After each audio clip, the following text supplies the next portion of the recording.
Hello students, welcome to DSCJ Home Classes, a digital initiative by Directorate of School Education, Jammu. Why do we need a parliament? Chapter 3rd, class 8, this is part 2nd video. Hello students, my name is Pawan, teacher UPS Daralta, Zone Bator.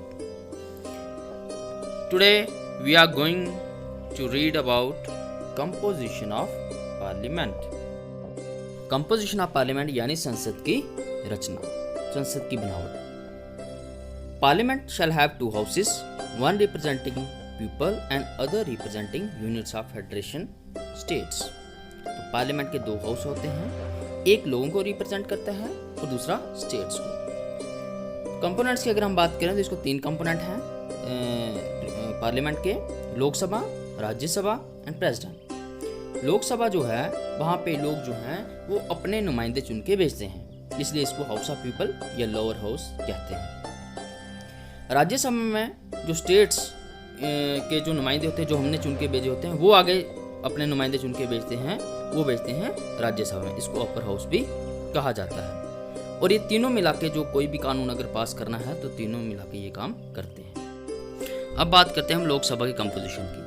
तो लोकसभा को जैसे आप जानते हैं, मैंने पहले बताया कि इसको हाउस ऑफ पीपल भी कहते हैं। इसमें 545 मेंबर से ज़्यादा नहीं होते हैं और इसके जो 543 मेंबर्स हैं वो हम लोग चुन के भेजते हैं, यानी लोगों के द्वारा चुन के भेजा जाता है संसद में, जिसको हम एमपीज कहते हैं। और 2 जो हैं उनको प्रेसिडेंट नॉमिनेट करते हैं। अगर हम राज्यसभा की बात करें तो राज्यसभा में 245 मेंबर होते हैं। 233 मेंबर जो हैं वो इलेक्ट किए जाते हैं और जो इसके 12 मेंबर हैं उनको राष्ट्रपति जो हमारे हैं वो नॉमिनेट करते हैं। इसमें किसी ने लिटरेचर में अच्छा काम किया या स्पोर्ट्स के फील्ड में, तो या साइंस के फील्ड में, तो वहाँ से जो चुन के हैं वो राष्ट्रपति जो हैं वो 12 नुमाइंदे भेजते हैं आगे। तो यानी 233 और 12 यानी 245 जो हैं वो इसके रिप्रेजेंटेटिव होते हैं। जो हमारा नेक्स्ट टॉपिक है उसका नाम है द रोल और फंक्शंस ऑफ द पार्लियामेंट, यानी संसद की भूमिका या कार्य। संसद की भूमिका कैसी होनी चाहिए, उसे कौन कौन से काम करने चाहिए। तो उसमें पहला आ गया to select the national government, यानी ये जो हमारी नेशनल गवर्नमेंट होती है, पार्लियामेंट उसको सेलेक्ट करने का काम करती है। To form government majority is required, अगर गवर्नमेंट बनानी है तो उसमें मेजॉरिटी चाहिए गवर्नमेंट बनाने के लिए।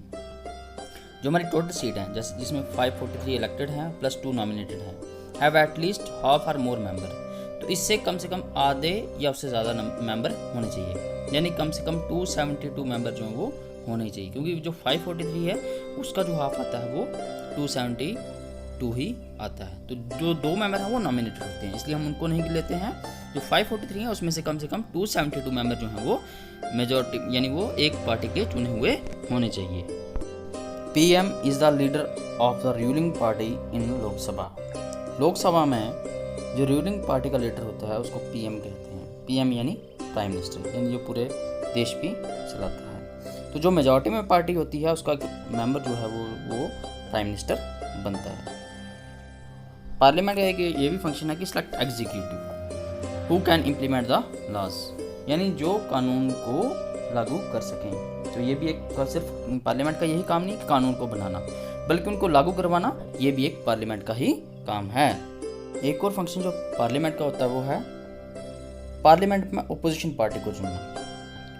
Opposition party in parliament found by all parties that oppose majority of coalition. Opposition party parliament में हम उसको कहते हैं, वो सारी पार्टियों के द्वारा अपोजिशन पार्टी बनाई जाती है जो मेजॉरिटी को अपोज करते हैं, जो मेजॉरिटी के विरोध में होते हैं। जब कोलिशन में जो गवर्नमेंट बनी होती है, यानी एक पार्टी की अगर मेजॉरिटी नहीं है तो उसके साथ और भी मेंबर मिलकर जो पार्टी को बनाते हैं और उनका जो विरोध करे उसको हम ओपोजिशन पार्टी कहते हैं। Largest party in opposition is opposition party. तो जो पार्टी ओपोजिशन में यानी विरोधी दल में जो सबसे बड़ी पार्टी होती है उसको हम ओपोजिशन पार्टी कहते हैं। पार्लियामेंट जो है वो सिर्फ लोकसभा तक सीमित नहीं है, बल्कि राज्यसभा भी पार्लियामेंट का हिस्सा है। तो Rajya Sabha as a representative of states can initiate legislation and bill must pass through Rajya Sabha to become law.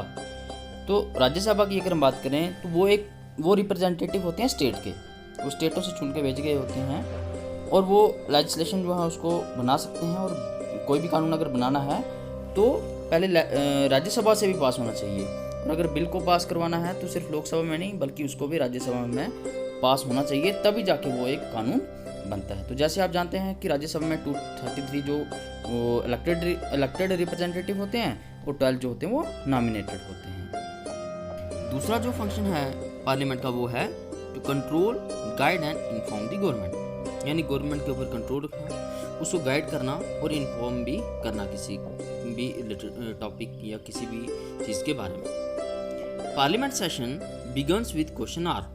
जो पार्लियामेंट सेशन की शुरुआत होती है, पार्लियामेंट की जब शुरुआत होती है तो क्वेश्चन आवर से होती है। इसमें जो एमपीज होते हैं, अलग अलग कॉन्स्टिट्यूंसी से चुने हुए लोगों के द्वारा चुने हुए मेंबर ऑफ पार्लियामेंट, वो मिनिस्टर्स से क्वेश्चन पुट करते हैं। Question hour raises shortcoming of government, brings in opinion of people.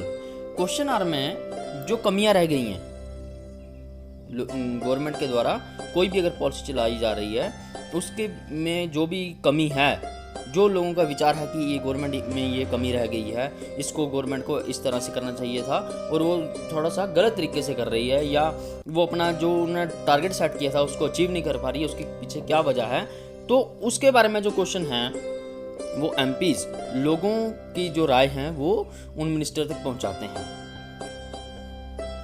और फिर जो मिनिस्टर लोग हैं उसको फिर उसके रिस्पॉन्स में उसका जवाब भी देते हैं कि उसके अगर कोई काम जो अच्छे से नहीं हुआ उसके पीछे क्या कारण है, या कौन सी रुकावटें आ रही हैं, कैसे इसको अच्छा किया जा सकता है।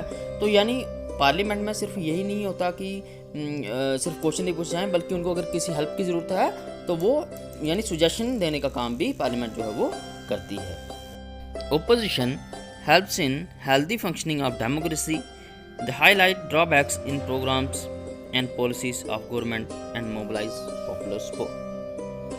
अब आपको जैसे पता है कि पार्लियामेंट में एक ओपोजिशन भी होती है। ओपोजिशन हम उस पार्टी को कहते हैं जो मेजॉरिटी के विरोध में होती है पार्टी, और सबसे बड़ी पार्टी होती है जो विरोधी दल होता है, उसमें सबसे बड़ी पार्टी उसको ओपोजिशन कहते हैं।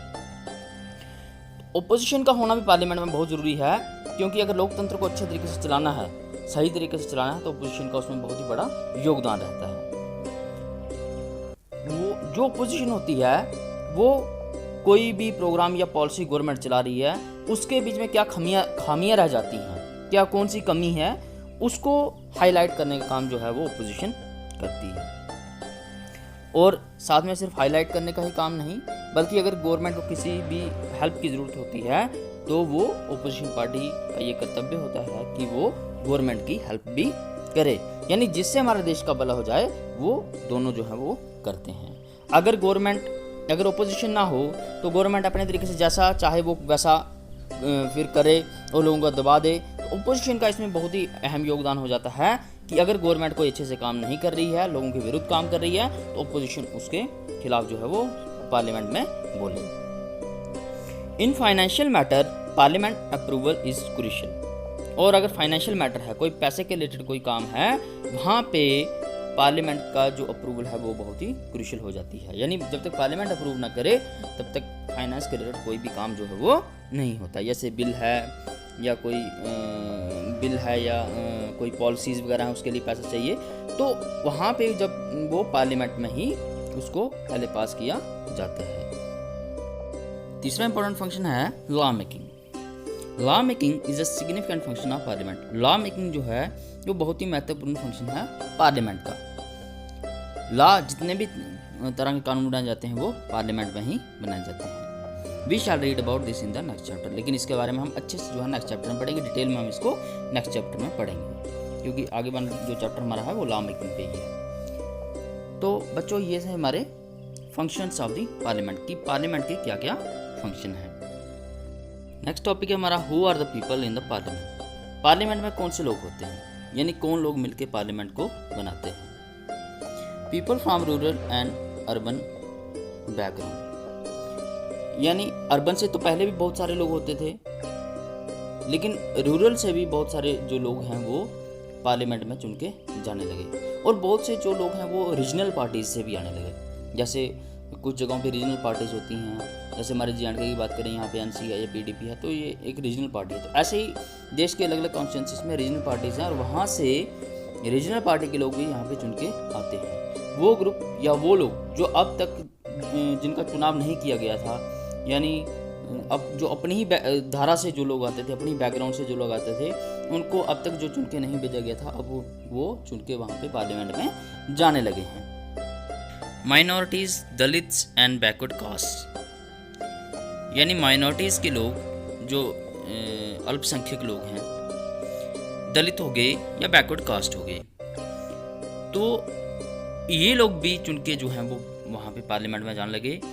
जो बैकवर्ड क्लासेस थी, जैसे आदिवासी हो गए, तो उनके इंटरेस्ट को पार्लियामेंट में कौन उठाएगा? तो यानी जो उनका नुमाइंदा होता था, वो नुमाइंदा था या नुमाइंदा होता है, वो पार्लियामेंट में इनकी बातें उठाता है, जैसे दलितों में होगी या बाकी अल्पसंख्यक हो गए। अगर कोई दूसरे लोग प्रताड़ना इन पे करते हैं, तो जो इनके नुमाइंदे होते हैं वो इनकी बात जो है वो आगे जो पार्लियामेंट में रखते हैं, और साथ में इनको कोई प्रॉब्लम आ रही है किसी भी तरीके की, तो वो बात भी पार्लियामेंट में ये उठाने का काम करते हैं। Reservation of seats for SC/STs। अब तक यही ऑब्जर्व किया गया कि जो रिप्रेजेंटेटिव डेमोक्रेसी है वो सही तरीके से सोसाइटी का चरित्र जो सामने नहीं रख पाती है। ये रियलाइज़ किया गया कि जो उनके इंटरेस्ट और एक्सपीरियंस है, उनसे ये पता चला कि कुछ कम्युनिटियाँ जो हैं वो उनको लाभ नहीं मिल रहा है, वो वंचित रह गई। इसी कारण फिर SCs और ST के लिए पार्लियामेंट में सीटें रिजर्व करनी पड़ी कि वो अपने जो बैकग्राउंड है, अपनी बैकग्राउंड है, उसको अच्छे से अपग्रेड कर सकें। इसी तरह की जो बात है वो वुमेन को लेकर भी चल रही है कि वुमेन की सीटें भी पार्लियामेंट में रिजर्व होनी चाहिए। ये इस इशू पे अभी भी डिबेट्स हो रही हैं। 60 साल पहले 4% वुमेन जो थी वो मेंबर ऑफ पार्लियामेंट थी, जो आज बढ़ के 11% हुई हैं। लेकिन फिर भी ये इतना बड़ा नहीं है, क्योंकि आधी जो जनरेशन है वो औरतों की है, और उस आधे हिस्से में सिर्फ 11% जो है वो नुमाइंदगी जो है वो औरतें करती हैं। तो बच्चों, ये था हमारा टॉपिक। इस तरह से आपका ये लेसन भी कंप्लीट होता है। तो आज हमने कंपोजिशन ऑफ पार्लियामेंट और उसके फंक्शंस के बारे में पढ़ा कि उसके फंक्शन क्या क्या है। बच्चों, आशा करता हूँ कि आपको ये सब समझ में आया होगा। धन्यवाद बच्चों। आगे के लेसन में आपके लिए हम डिटेल्ड एक्सरसाइज विद आंसर लेके आ रहे हैं। Thank you so much.